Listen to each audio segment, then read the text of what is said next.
Selamat pagi, selamat hari Minggu jemaat sekalian dan para simpatisan yang hadir di dalam kebaktian pada hari ini.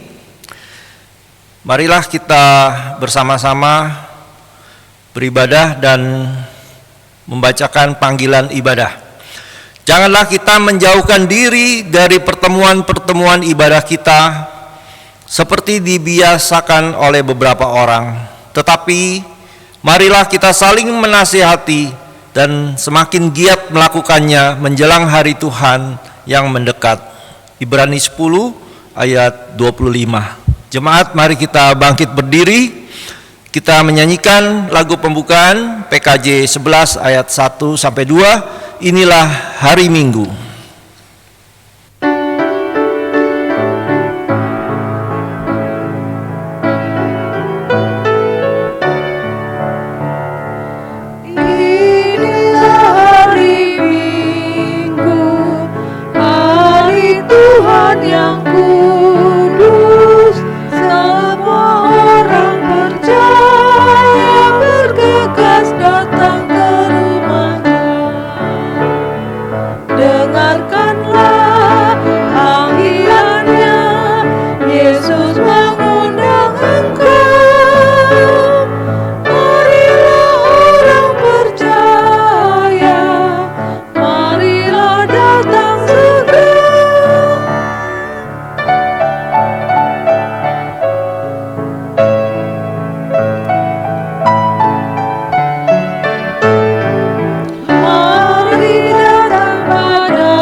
Pertolongan kita adalah di dalam nama Tuhan yang menjadikan langit dan bumi.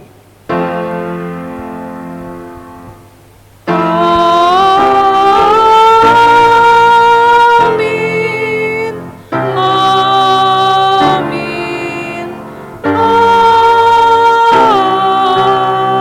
Amin.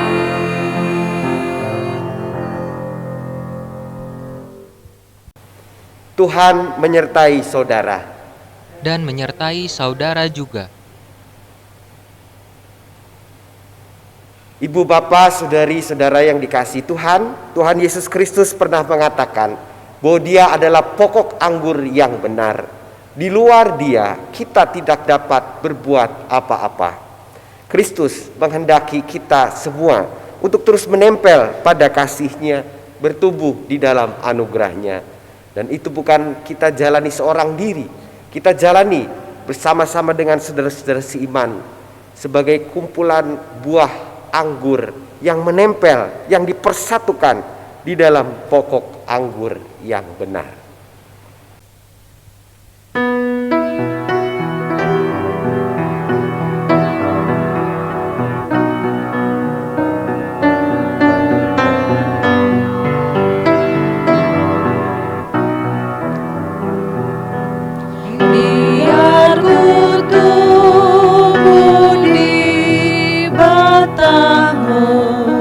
Ya pokok anggur yang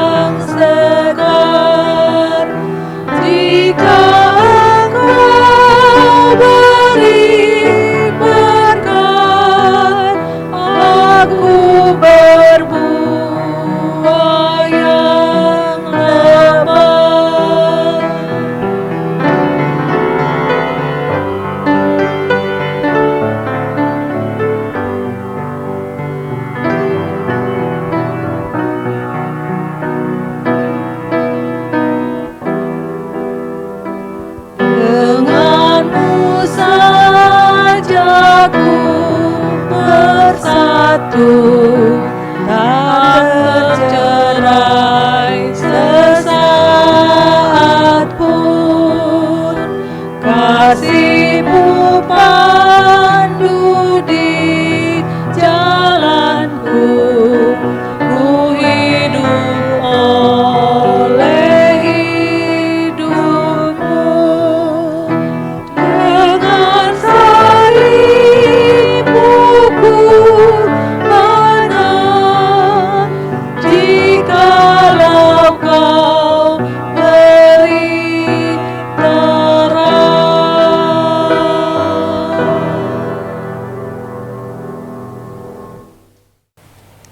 Mari kita mengakui dosa-dosa kita di hadapan Tuhan, kita berdoa. Bapa yang baik di dalam kasih Kristus, hari demi hari telah kami lalui, ragam peristiwa kami alami, dan kami mengakui, ya Bapa, acap kali kami jalan sendiri, kami menempel pada hawa nafsu yang jahat, pikiran hati kami dikuasai oleh apa-apa yang buruk, dan kami sudah jatuh ke dalam dosa.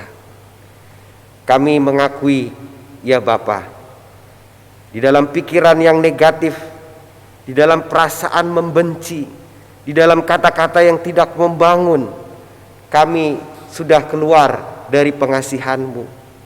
Oleh sebab itu saat ini kami datang menyesali segenap dosa-dosa kami itu. Kami menyesal dan mohon pengampunan Bapa.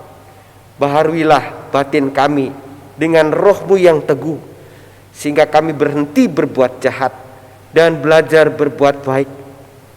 Dengan memandang pengorbanan Kristus yang sudah mati menebus dosa dunia, kami mohonkan ini semua. Amin. Ibu, bapak, saudara-saudara, saya undang untuk bangkit berdiri.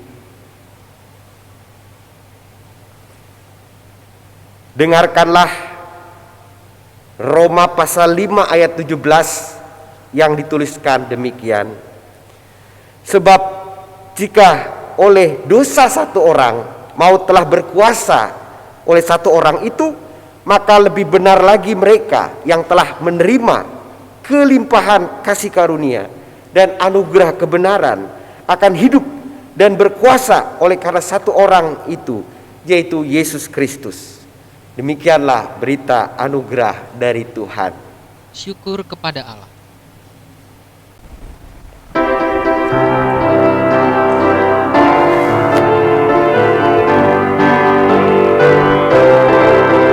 Nyanyikanlah nyanyian baru, nyanyikan bagi Tuhanmu. Hai segenap bumi bernyanyilah, pujilah Tuhan Allahmu. Nyanyikanlah nyanyian baru, nyanyikan lagi Tuhanmu. Hai segenap bumi bernyanyilah, pujilah Tuhan Allahmu. Sebarkan kabar keselamatannya, setiap hari beritakan. Nyatakanlah kemuliaannya ke seluruh bangsa dunia. Nyanyikanlah nyanyian baru, nyanyikan bagi Tuhanmu. Hai segenap bumi bernyanyilah, pujilah Tuhan Allahmu.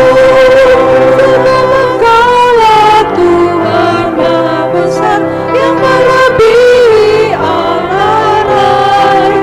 Segala Allah bangsa lain apa, tetapi Tuhan pencipta.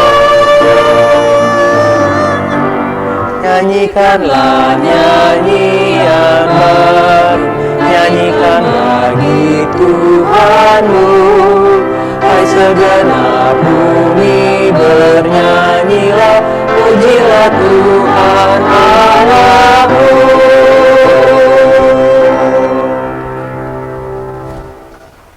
Mari Ibu Bapak Saudari-saudara, sebelum kita membaca dan mendengar bagian dari Alkitab, kita mohon pimpinan pertolongan Roh Tuhan yang kudus, kita berdoa.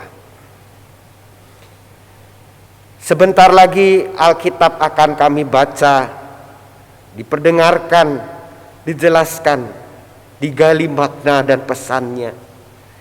Dan kami, ya Bapa, membutuhkan pertolongan Roh-Mu yang kudus, menguasai pikiran hati segenap keberadaan diri, sehingga pikiran kami menjadi jernih, hati kami menjadi lembut, untuk terus boleh mengenali kabar baik yang Kristus nyatakan melalui Injil. Dan Roh Tuhan yang kudus juga yang akan menolong kami untuk terus memperbarui kehidupan berpadan pada nilai-nilai kabar baik anugerah Tuhan yang akan kami terima sesaat lagi. Kami siap ya Bapa, dalam Kristus anak-Mu kami mohonkan ini semua. Amin. Bacaan kita diambil dari kitab Injil Tuhan Yesus Kristus menurut penginjil Yohanes pasal 15 ayat 9 sampai 17. Injil Yohanes pasal 15 ayat 9 sampai 17. Dituliskan demikian.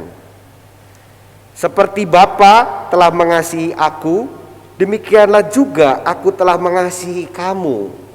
Tinggallah di dalam kasihku itu. Jikalau kamu menuruti perintahku, kamu akan tinggal di dalam kasihku, seperti aku menuruti perintah Bapakku dan tinggal di dalam kasihnya.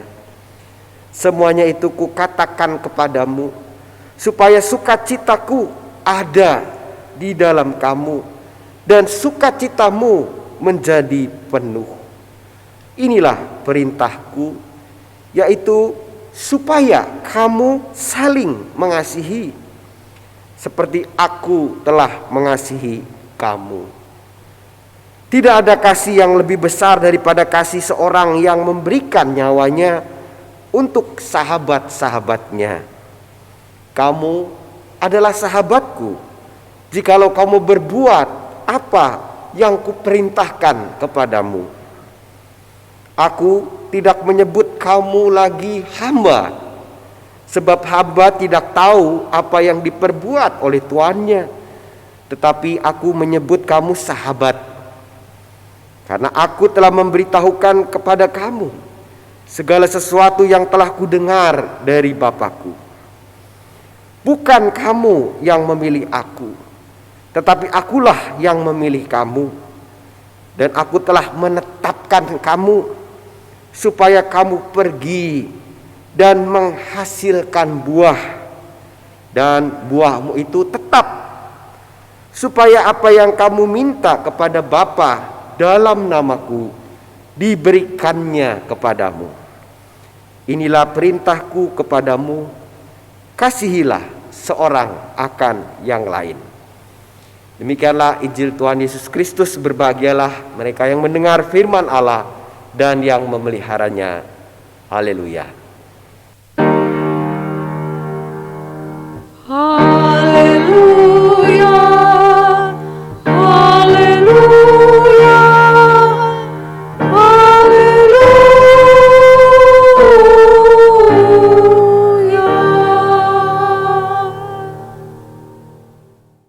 Ibu bapak, saudari-saudara yang dikasihi Tuhan, saya pernah punya pengalaman mendengarkan pendapat komentar dari sahabat saya saat ia mengunjungi orang-orang yang bergerak dalam bidang jasa, yaitu dokter, lalu ada montir, lalu ada juga yang jasa penjualan, ya, produk-produk keseharian, produk rumah tangga. Satu ketika mereka itu memberikan tanggapan, ya, teman-teman saya ini saya ingat, dan tanggapannya mereka kecewa, ya.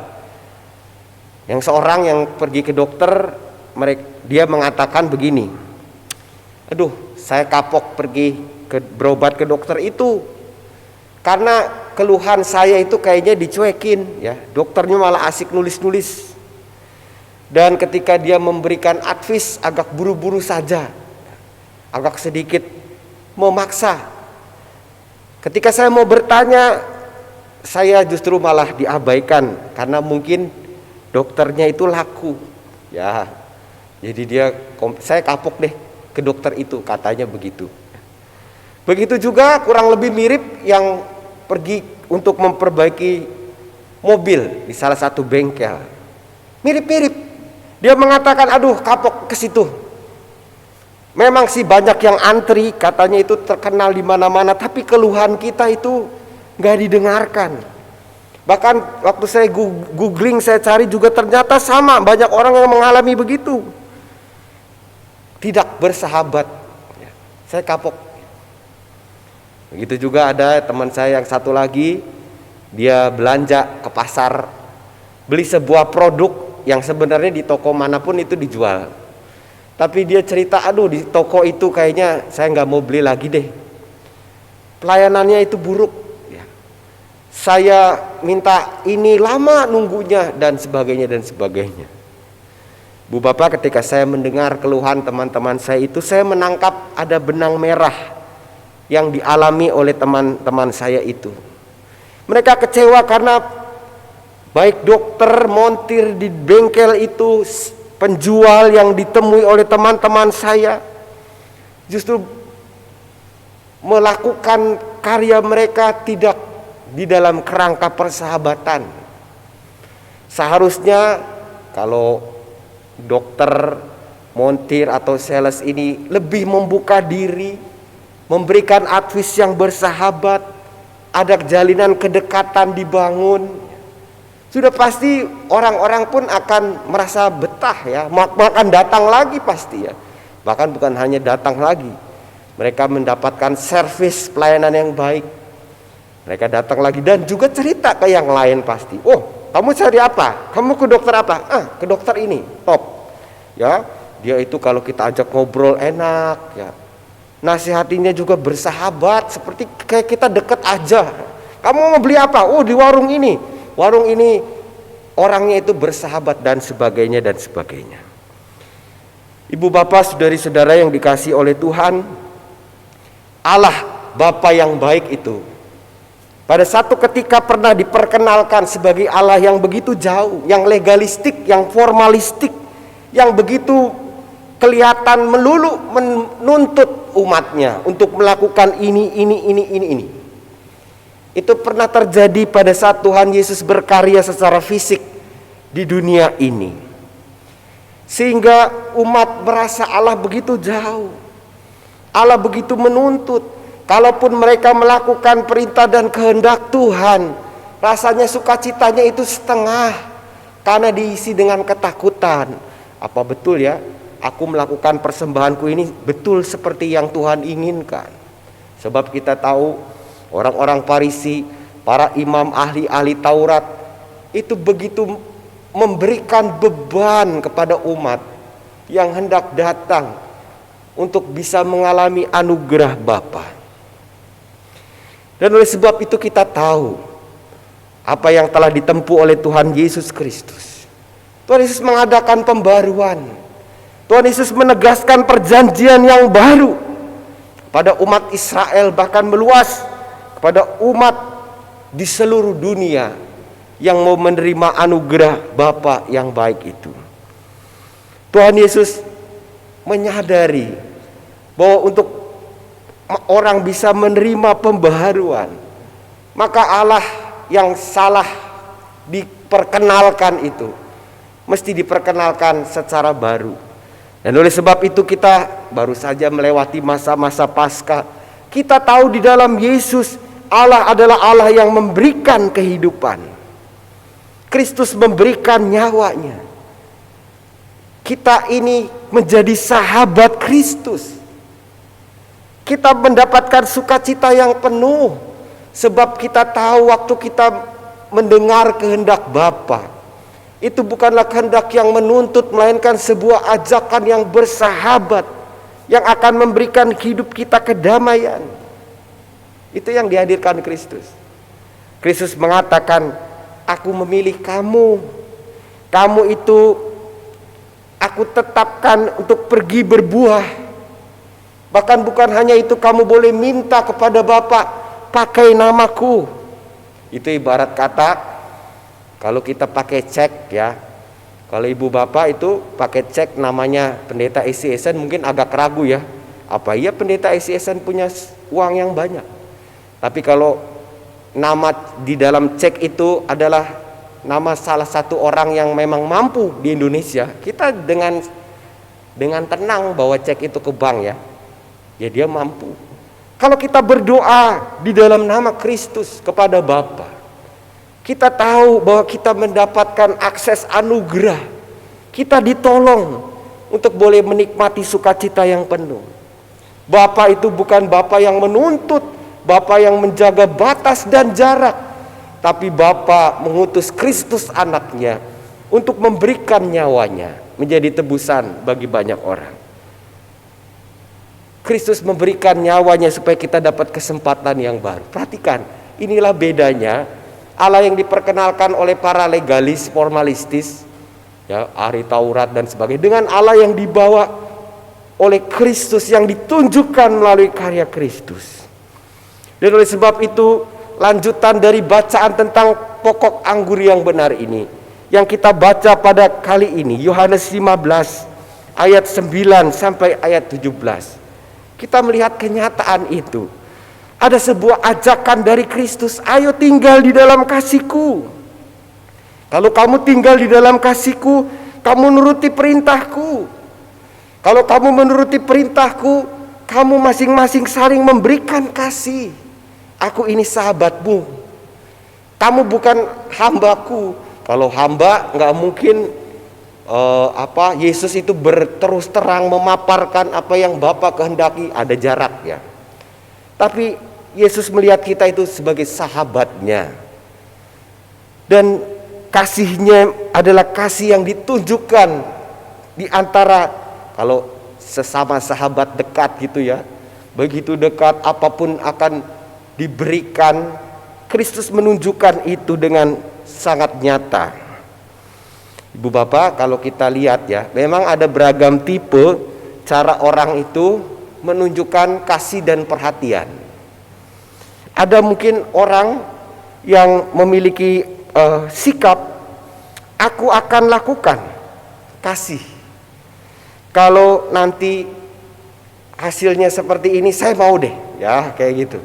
Jadi orang itu melakukan satu tindakan yang luhur, yang mulia, tindakan kasih sebagai imbalan. Nanti apa? Kayak gimana nanti kejadiannya? Oh gini. Oh iya deh, mau deh, nggak terlalu susah gitu ya. Kadang kecenderungannya bisa seperti itu. Ada juga orang yang mau melakukan sebab dia melihat bahwa kalau saya lakukan ini, nanti pelan-pelan perubahan akan nyata. Nah ini kelihatan bedanya ya. Kalau yang pertama itu udah berhitung. Kalau yang pertama ini mau melakukan apa yang harus dilakukan karena dia yakin perubahan itu akan ada. Kalau ibu bapak memberikan pertimbangan, kira-kira mana yang akan ibu bapak pilih? Yang satu atau yang dua? Ya. Jujur kadang lebih enak yang pertama ya. Lihat dulu resikonya apa ya. Tapi Kristus Tuhan kita menunjukkan yang kedua. Dia memberikan nyawanya supaya kita beroleh kehidupan yang baru. Oleh sebab itu Kristus katakan, aku memilih kamu. Memilih itu ketimbang kewajiban beda ibu bapak. Kalau kita katakan saya memilih untuk mau melakukan itu, dibandingkan dengan saya melakukan itu karena memang udah kewajiban, karena saya diminta, pasti beda ya. Kalau ibu bapak misalnya, saya milih untuk menghabiskan waktu saya berkualitas dengan pasangan hidup, dengan anak-anak, saya pilih itu, maka pasti hasil akhirnya beda. Ketimbang di dalam pikiran kita, saya mesti ngomong anak nih, saya mesti ini, saya mesti itu, beda. Yesus mengatakan, aku memilih kamu. Itu yang Kristus lakukan buat kita. Dengan begitu Kristus juga memanggil kita, selama ini apa yang kita telah hidupi, dasar motivasi kita di dalam melakukan satu kebaikan itu apa? Apakah memang kita memilih karena kita tahu Setiap perubahan dimulai dari langkah-langkah yang kecil, dijalani bersama dengan anugerah Tuhan. Tidak mudah, tapi kita tahu kita memilih untuk berjalan bersama dengan Kristus. Ada tokoh-tokoh filsuf yang mengatakan memang kecenderungan manusia untuk menunjukkan kasih dan perhatian menuju pada perubahan hidup berbeda-beda. Ada yang dinamakan benevolencia. Benevolencia ini pada saat seseorang itu memiliki passion, memiliki rasa senang, sukacita yang besar, memberikan satu yang baik demi yang dilihatnya itu semakin baik. Contohnya begini, saya dulu punya teman yang hobi motor klasik ya. Dia itu akan cari kemana-mana untuk mendandani motornya ya. Dia cari sampai ke ujung-ujung kemana-mana. Kalau sekarang udah ada internet enak. Nah ketika didandani itu, dia pandangi motornya, dia senang sekali. Ini yang dinamakan benevolencia. Pada saat dia melihat, dia memberikan banyak hal yang berharga, supaya dia pada akhirnya, ini jadilah kamu indah, seperti begitu. Sekarang dia sudah punya anak, motornya ya nomor sekian, anaknya, tapi sama anaknya juga gitu ya, didandani ya, dibeliin baju yang gagah, dia senang seperti itu. Itu benevolencia. Ada lagi yang dinamakan concupiscentia. Concupiscentia ini perasaan passion, senang, bergairah demi mengejar apa yang bisa dia dapatkan, memberi kebahagiaan baginya. Sebagai contoh, saya punya seorang kawan SMA ya. Kalau saya bilang, makan yuk, makan bak. Ketika dengar bak ya, babi ya ibu bapak ya, makanan yang harum itu ya, dia itu pasti semangat. Mau babinya itu ada di bakmi, mau babi panggang, berbagai olahan, dipanggang, dibakar semua, dia semangat. Sampai kemanapun dia kata, ayo aku temenin, ayo aku traktir. Begitu banyak effort dikeluarkan demi pada akhirnya terpuaskan. Aduh enak banget ya. Itu yang dinamakan concupiscentia. Tapi ada satu lagi, sebuah effort, sebuah tindakan kasih sayang yang besar, yaitu amicitia. Ini ibu bapak berbeda dari yang dua tadi. Sebab tindakan kasih kepedulian ini diberikan, ditunjukkan dari satu pribadi ke pribadi yang lain. Biarpun susah, dia tetap lakukan yang baik itu. Dia bukan supaya yang diberikan perhatian itu indah saja gitu. Tapi effort ini diberikan karena dia tahu dia itu hidup di dalam kebersamaan, di dalam kesatuan. Salah satu mungkin ilustrasi yang ibu bapak pasti akan menangkap pesan dari amicitia ini, yaitu orang-orang muda yang memiliki pergaulan gitu ya, bersama-sama. Mungkin satu ketika jalan-jalan untuk camping di gunung ya, atau ke satu tempat, dan mulai persediaan menipis, tapi itu tidak menyurutkan hati mereka. Ada yang membawa bekal berlebih, ayo makan nih, aku ada nih, ayo kita bagi. Wah rame-rame, happy, susah, senang dijalani bersama. Ada yang jatuh, kenapa? Itu terluka, dia jatuh, ayo kita gendong. Itu dia amicitia. Biar susah dia tetap mau menunjukkan yang baik. Karena dia percaya pada saat aku memberikan perhatian, itu bukan hanya aku memberikan sesuatu untuk dia, tapi kita bersama sebagai satu kelompok mendapatkan apa yang baik. Ibu bapak, kalau saya lihat ajakan Tuhan Yesus bagi gerejanya itu mengarah kepada prinsip amicitia ini. Bahwa kita ini ada di dalam satu persekutuan. Ibarat anggur ya, dengan rantingnya yang menempel di pokok. Ibu bapak, saudari-saudara dan saya menjadi anggur yang di dalam satu kumpulan itu menempel pada Kristus. Kita satu sama lain terikat.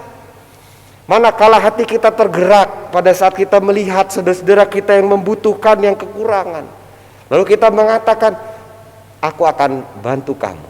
Aku turut merasakan kesedihan kamu.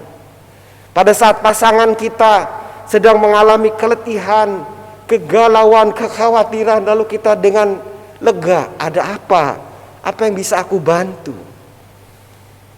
Itu adalah kasih Kristus yang telah Ia tunjukkan bagi ibu bapak, saudari-saudari dan saya. Dan Dia juga memanggil kita kali ini untuk menghidupi kasih yang sedemikian. Dan ibu bapak, kalau kita mau menjalankan panggilan iman dari Kristus ini, akan ada banyak solusi dapat kita temukan bagi masalah-masalah hidup kita. Kita menjadi semakin sadar bahwa memang kita berdosa, tapi kita tidak binasa. Kita dapat kesempatan baru. Allah di dalam Kristus memberikan kita kehidupan. Dia memberikan nyawanya supaya kita hidup. Itu solusi bagi kita. Pada saat mungkin kalau saat ini kita ingat, aduh Tuhan, dosa-dosa saya udah banyak deh. Apa bisa saya berubah? Bisa. Sebab Allah kita bukan Allah yang menuntut, Allah yang memberikan kehidupan.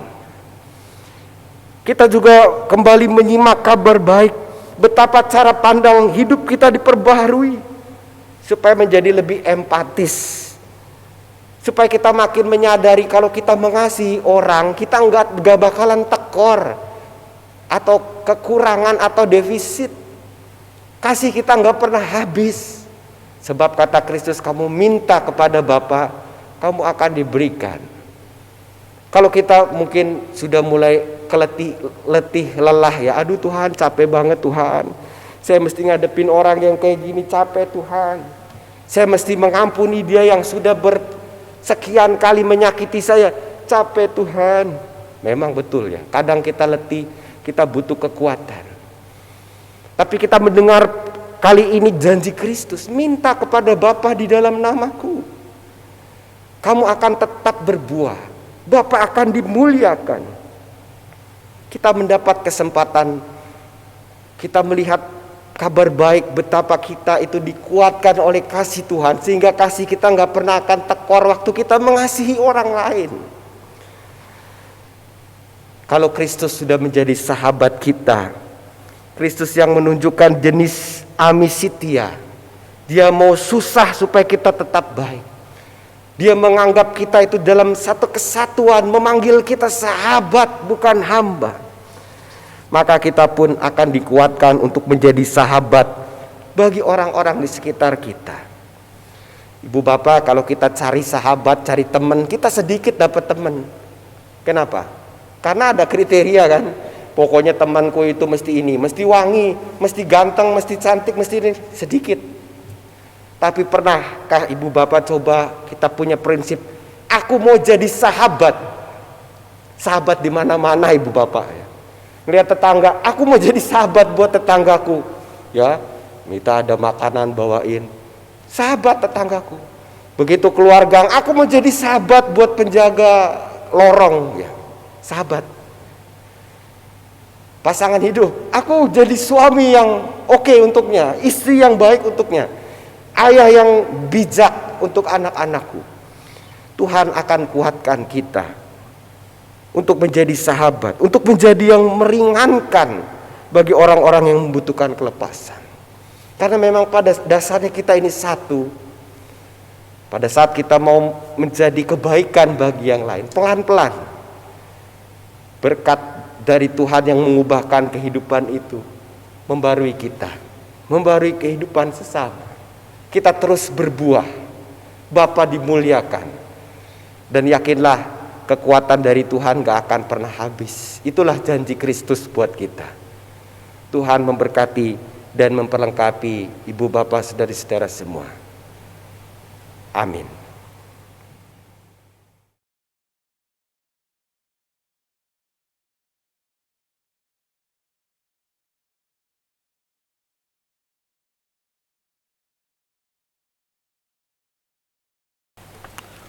Umat Tuhan, marilah kita bangkit berdiri dan kita mengikrarkan iman kita bersama-sama seturut dengan pengakuan iman rasuli. Aku percaya kepada Allah, Bapa yang Maha Kuasa, Khalik langit dan bumi, dan kepada Yesus Kristus anaknya yang tunggal Tuhan kita, yang dikandung dari Roh Kudus, lahir dari anak darah Maria, yang menderita sengsara di bawah pemerintahan Pontius Pilatus, disalibkan, mati dan dikuburkan, turun ke dalam kerajaan maut. Pada hari yang ketiga bangkit pula dari antara orang mati, naik ke sorga, duduk di sebelah kanan Allah, Bapa yang Maha Kuasa. Dan dari sana ia akan datang untuk menghakimi orang yang hidup dan yang mati. Aku percaya kepada Roh Kudus, gereja yang kudus dan am, persekutuan orang kudus, pengampunan dosa, kebangkitan orang mati, dan hidup yang kekal. Amin. Silakan duduk kembali. Mari kita menaikkan syafaat kita berdoa. Bapa yang baik di dalam kasih Kristus, kami membawa di dalam doa pemerintah bangsa dan negara kami Indonesia yang kami kasihi, mulai dari pemerintah pusat sampai daerah dan pelosok. Tuhan yang selalu perlengkapi mereka dengan kecakapan dan hikmat serta belas kasih, sehingga setiap tugas-tugas dilakukan dengan penuh dedikasi dan tanggung jawab, sehingga mereka boleh mengeluarkan kebijakan-kebijakan yang arif, mendatangkan sejahtera bagi setiap lapisan warga bangsa. Tuhan perlengkapi para pemimpin bangsa kami, pemerintah maupun aparat-aparat pendukung di dalam negara yang kami kasihi ini. Kami juga terus berjuang bersama dengan segenap elemen bangsa menghadapi COVID-19. Sertai kami Tuhan, berikan kekuatan, kecakapan dan hikmat, sehingga pelan-pelan penanganan COVID membuahkan hasil. Upaya pemberian vaksin, pencegahan kerumunan dan lain sebagainya, Tuhan sempurnakan, sehingga ketakutan, kekhawatiran kami COVID semakin menjadi, biarlah tidak terjadi. Tapi dengan kekuatan yang Tuhan berikan bagi kami, untuk kami bersama-sama saling mengingatkan dan berjuang, Tuhan akan berikan kami kelegaan, kemenangan melawan COVID-19 ini.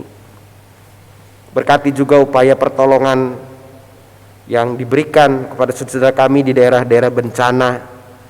Biarlah kiranya pertolongan tiba tepat sasaran dan upaya-upaya rekonstruksi boleh berjalan dengan baik. Juga ke depan untuk proses mitigasi atau pencegahan bencana juga boleh terjadi dengan baik. Tuhan tolonglah. Kami saat ini mengingat orang tua kami, mereka yang lanjut usia. Kiranya Tuhan selalu berkati di dalam melangkah perjalanan hidup mereka. Mereka tidak pernah kesepian sebab Tuhan selalu menggandeng, mendukung dan menguatkan. Mereka menjadi teladan bagi orang muda. Mereka boleh menjadi pendua-pendua syafaat yang tekun. Tuhan berkati para orang tua kami. Kami mengingat saudara kami juga yang sedang sakit di dalam perawatan, baik di rumah sakit maupun juga harus minum obat setiap hari di rumah, melakukan terapi. Tuhan temani mereka, kuduskan setiap obat-obatan, terapi, atis medis, sempurnakan sehingga mereka boleh mengalami kelegaan, kekuatan yang baru dari Tuhan setiap hari. Keluarga yang mendampingi juga Tuhan karuniakan sukacita, kesabaran, menjadi seperti tangan Tuhan yang mendukung, menguatkan saudara kami di dalam pemulihan kesehatannya. Bapa yang baik, kami juga membawa di dalam doa kami saat ini keluarga-keluarga yang Tuhan kasihi. Kami percaya kasih Tuhan hadir sebagai tamu yang tetap dalam kehidupan keluarga-keluarga, sehingga setiap anggota keluarga boleh terus menyampaikan kasih Kristus melalui kata-kata dan tindakan, sehingga setiap masalah yang muncul tidak dipakai oleh si jahat untuk menghancurkan kehidupan keluarga, tapi dengan pertolongan kuasa Tuhan, setiap masalah boleh dicari jalan keluarnya dengan hikmat yang daripada Tuhan. Kami percaya Tuhan menghendaki dan Tuhan memberkati setiap keluarga demi keluarga.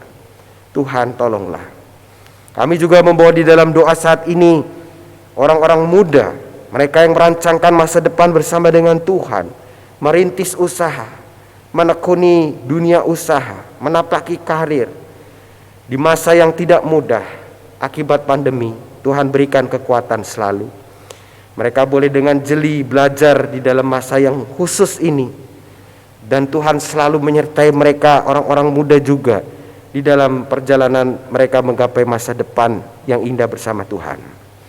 Kami bawa di dalam doa anak-anak mereka yang masih menempuh studi di dalam berbagai jenjang dan akan menempuh jenjang pendidikan yang baru. Tuhan berikan selalu semangat, sehingga walaupun proses belajar mengajar dijalankan secara khusus di masa pandemi ini, mereka tetap boleh berproses menggali ilmu, menggali hikmat, pengetahuan, keahlian sebagai bagian salah satu alat-alat yang mereka perlukan menghadapi masa depan ke depan. Tuhan tolonglah. Terima kasih Tuhan, gerejamu pada kali ini kembali mendapat kabar baik dari Kristus. Betapa kami akan selalu harus menempel pada Kristus dan hikmat dan pengajarannya. Betapa kami harus menjadi kumpulan yang dipersatukan di dalam kasih. Kuatkan selalu gerejamu di dalam melaksanakan persekutuan, kesaksian, dan pelayanan, pembangunan jemaat. Bahkan juga gerejamu, yaitu rumah-rumah tangga, tetap terus boleh tekun dan sehati ada di dalam kesatuan kasih. Mau menjadi sahabat Kristus, dikuatkan menjadi sahabat bagi sesama ciptaan. Tuhan kuatkan kami menghidupi kabar baik yang telah kami terima kali ini. Inilah segenap doa permohonan kami.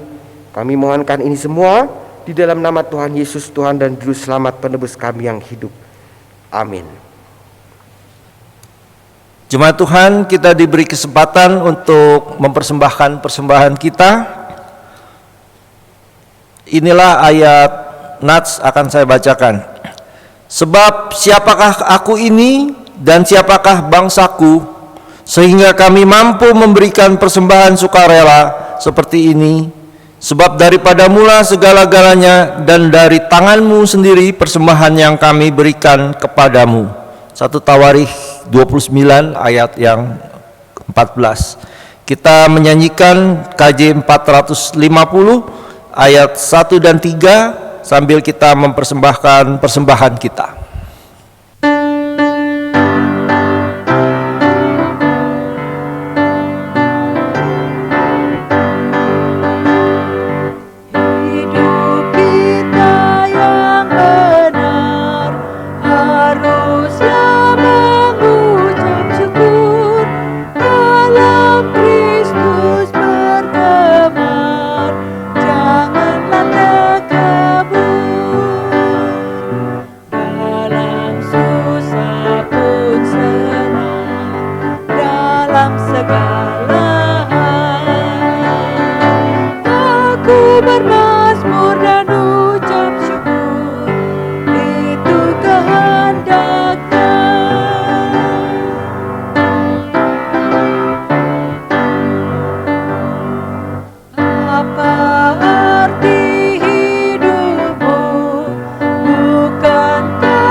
Mari kita menaikkan doa persembahan. Seperti lagu yang baru kami nyanyikan, ya Tuhan, hidup kami ini di tengah-tengah pandemi yang masih terus berkelanjutan, tetapi kami diajarkan untuk selalu mengucap syukur, selalu bermazmur, karena itu adalah kehendak Tuhan. Bapa di dalam surga, persembahan ini adalah ungkapan rasa syukur kami kepadamu. Kiranya Engkau memberkati akan persembahan ini, biarlah persembahan ini bisa dipergunakan untuk membantu sesama kita yang membutuhkannya. Di dalam nama anak-Mu Tuhan Yesus Kristus kami berdoa dan mengucap syukur. Amin.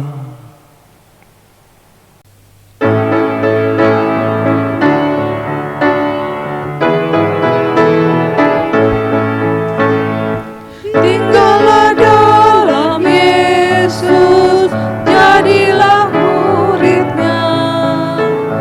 Belajarlah firman Tuhan, taat kepadanya. Tinggallah dalam Yesus, andalkan kuasa-Nya. Dialah pokok yang benar, kita rantingnya.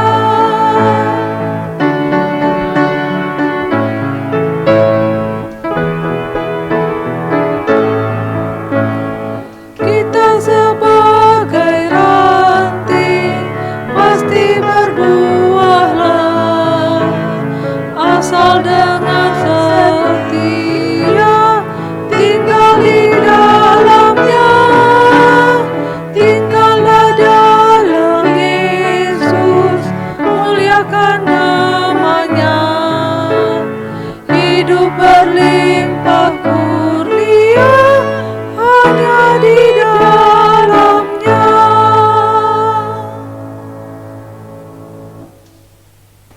Ibu bapak, saudari-saudara, arahkanlah hati kepada Tuhan. Arahkan hati kami kepada Tuhan.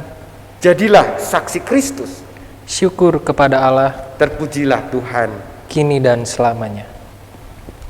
Semoga Allah sumber pengharapan memenuhi kamu dengan segala sukacita dan damai sejahtera dalam iman kamu, supaya oleh kekuatan Roh Kudus kamu berlimpah-limpah dalam pengharapan. Haleluya. Amin.